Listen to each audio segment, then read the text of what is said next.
ሰላም የፕሮግራማችን ተከታታዮች ከገና በዓል ማግስት በጉለሌ ክፍለ ከተማ አስተዳደር በተመረጡ የወር ገበያ ቦታዎች የግብርናና የፋብሪካ ምርቶች አቅርቦትና ግብይት የሚገኝበትን ሁኔታ ቅኝት እንደሚከተለው በማዘጋጀት ለማሳየት ወደድን። ተከታተሉን።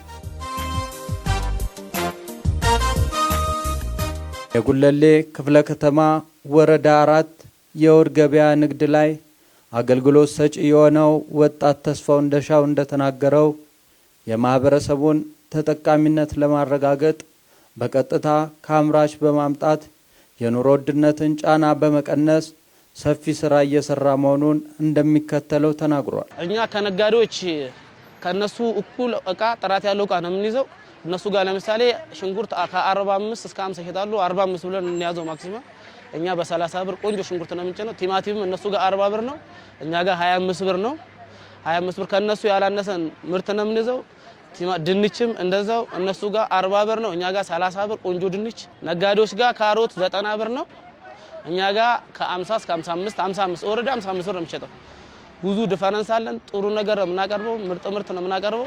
ቀይ ስር እነሱ ጋር 50 ብር ነው፣ ነጋዴዎች ጋር እኛ ጋር 35 ብር ቆንጆ ቀይ ስር። ስኳር ድንች እንደዚሁ እነሱ ጋር 60 ብር፣ እኛ ጋር 50 ብር ነው የምናቀርበው። እኛ ለህብረተሰቡ ጥሩ ነገር እናቀርበው። ከነጋዴዎች የ15 ብር ከ20 ብር ዲፈረንስ ማይነስ አድርገን የምንሸጠው። ቅዳሜና እሁድ ገበያ ለማህበረሰቡ በጣም ጠቃሚ ነው። በጣም አንደኛ የኑሮ ውድነትን ለማረጋጋት፣ ሁለተኛ ደግሞ ማህበረሰቡ የሚፈልገውን ነገር ሰንዴ ማርኬት ላይ እሁድና ቅዳሜ ድንኳን ውስጥ እንዳገኙ ሁሉንም እናቀርባለን። ህዝቡ መጥቶ ምንም እንዳያጣ የፈለገውን ነገር ገዝቶ እንዲሄድ እያደረግን ያለነው። በጉለሌ ክፍለ ከተማ ወረዳ 4 ንግድ ጽሕፈት ቤት የቁጥጥርና ክትትል ባለሙያ ደረጀ ይትባረክ እንደተናገረው የወር ገበያ የዋጋ ግሽበትን በመቀነስና የኑሮ ውድነትን በማረጋጋት ከፍተኛ አስተዋጽኦ ያለው ሲሆን የምርት አቅርቦት የዋጋ ጭማሪ እንዳይኖር በማድረግ እየሰሩ መሆኑን ገልጸዋል። በውድ ገበያ ላይ ክትትልና ቁጥጥር የምናደርግበት በተተመነላቸው ዋጋ እንዲሸጡ ክትትልና ቁጥጥር እናደርጋለን። ሚዛን በአግባቡና በትክክል ለማህበረሰቡ የሚዛን አገልግሎት በሚገዙት ልክ ተሰፍሮ እንዲሰጣቸው ቁጥጥር እናደርጋለን። ለማህበረሰቡ ተመጣጣኝ በሆነ ዋጋ ግብይት እንዲፈጽሙ የሚደረግበት ሁኔታዎች አሉ። እንደሚታየው ሰፊ የሆነ የገበያ መዳረሻ ነው ያለን። ለማህበረሰቡ በተመጣጣኝ ዋጋ እንዲሸምት የሚደረግበት የገበያ ስርዓት ነው። በዚህ የገበያ ስርዓት ውስጥ ከመመሪያውና ከከተማ አስተዳደር ከሚያወጣው ዋጋ ውጪ የሚሸጡ ነጋዴዎችን የአስተዳደራዊ እርምጃ የምንወስድበት ሁኔታዎች አሉ። ህጉን ተላልፎ የሚገኙ ነጋዴዎች ላይ ከገበያ የሚወጡበትና ሌላ አቅራቢ ነጋዴዎችን እናሳትፍበት ሁኔታ አለ። ህብረተሰቡ አሁን ላይ ከበፊቱ ገበያውን እየለመደው ነው። ሁሉም በተለይ ይሄ የመድኃኔዓለምና የማዞሪያ እሁድ ገበያ ላይ እዚህ ቤተክርስቲያን ሳልሞ ሁሉም ግብይት ፈጽሞ ነው የሚሄደው። ማህበረሰቡ ለምዶታል። ኦልሞስት ሁሉም ለምዶታል። ቅዳሜና እሁድ በተለይ የሳምንት አስቤዛቸውን ገዝተው የሚሄዱበት ሁኔታ አለ። በሰፊው ግብይት የሚፈጸምበት ቦታ ነው ማለት ነው።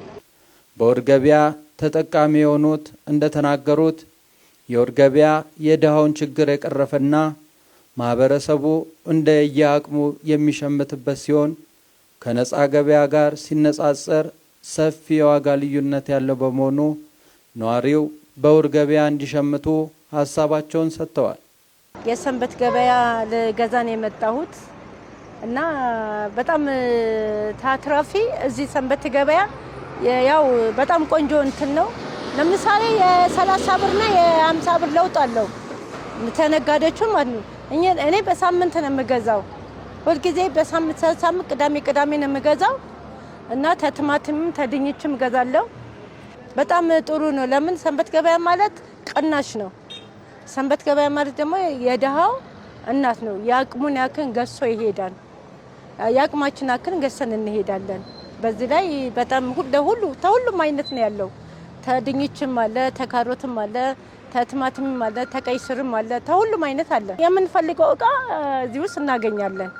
ስለዚህ እኔ በወክሌ ሰንበት ገበያ በጣም ተመችቶኛል ማለት ነው። ተመኑ ስንት እንደሆነ አይቼን የምገዛው ተመኑ ልክ ካልሆነ ደግሞ ልክ አይደለም ብዬ ነው እሱንም የምከራከረው ማለት ነው። ተመኑ የወጣ የመንግስት ተመር ይሄን አክል ነው፣ በዚህ ተሰጠኝ ስጠኝ ታልሰጠኝ ለንግድና ለኢንዱስትሪ እናገራለሁኝ። አደዛ በተመኑ ስጠኝ ብዬ ከራከራለሁ። ህብረተሰቡ በቃ በትክክል በተለጠፈው ዋጋ መውሰድ አለበት። በተለጠፈው ዋጋ መውሰድ አለበት ህብረተሰቡ። እኛ እንኳን መንግስት ራሳችን ነን። መንግስት ራሳችን ነን። ራሳችን ተሆንን ድረስ ህብረተሰቡ ደግሞ ነጋዴ ሳይሆን ህብረተሰቡ ነው መተባበር ያለበት። በቃ ህብረተሰቡ ነው መተባበር ያለበት እንጂ ነጋዴው አይደለም። ህብረተሰቡ መተባበር አለ። በዚህ ዋጋ ስጣን፣ አይ ይሄን ዋጋ ተመን ነው ብሎ መንግስት አስቀምጧል።